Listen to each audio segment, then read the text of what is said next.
एक जंगल में एक लोमड़ी खाने की तलाश में भटक रहा था और उसे कुछ भी नजर नहीं आ रहा था। उसे छोटा बंदर का बच्चा दिखाई पड़ा तो मुंह में पानी आ गया। वो उसकी तरफ बढ़ा। उसी समय बच्चे की माँ टपक पड़ी। बंदरिया माँ ने लोमड़ी के सर पर मारा और अपने बच्चे को पास ले लिया।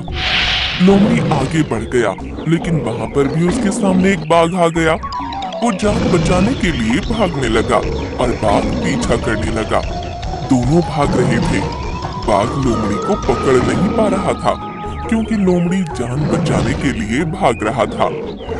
भागते हुए लोमड़ी के सामने एक झाड़ी आई। झाड़ी के पीछे एक कुआं था। लोमड़ी उसी कुएं में गिर गया। बाघ से तो जान बच गई, लेकिन कुएं में फंस गया। लगता है कोई आ रहा है। कौन है भाई? इधर आओ, अपना मुखड़ा तो दिखाओ।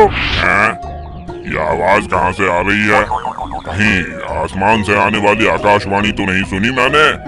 अरे आकाश से नहीं, मैं कुएं के अंदर से बोल रहा हूँ। जरा आगे आकर अंदर झांको। बकरे ने जब कुएं में देखा तो लोमड़ी कुएं के पानी में तैरते हुए दिखाई पड़ा। अरे लोमड़ी राजा, यहाँ क्या कर रहे हो? मैं यार दोहरा फायदा उठा रहा हूँ। देखो, गोते लगा रहा हूँ। स्वादिष्ट मीठा पानी पिया और पानी नहीं तैरने का मौका दे दिया।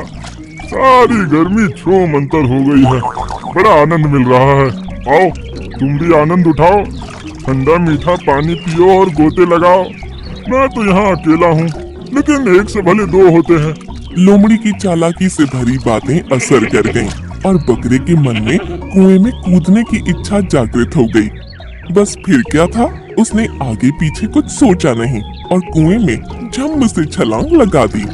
बकरे ने पानी पिया और गोता भी लगाया, लेकिन कुछ देर के बाद उसका मन कुएं से बाहर आने के लिए करने लगा। लोमड़ी राजा, अब तो बाहर जाना चाहिए।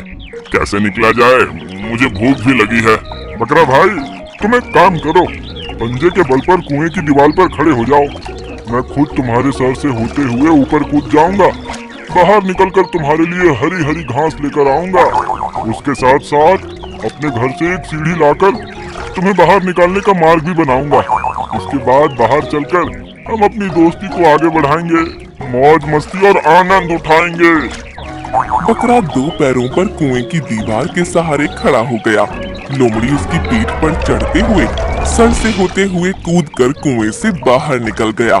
जल्दी आना लोमड़ी राजा। किसका आना, कैसा आना? अब तो भैया नाना नाना। अरे ये क्या कह रहे हो? मुझे धोखा दे रहे हो। मैंने बहुत बड़ी गलती कर दी, जो तुम्हारी बातों में आ गया। अब मैं क्या करूं? ये तो पहले सोचना चाहिए था।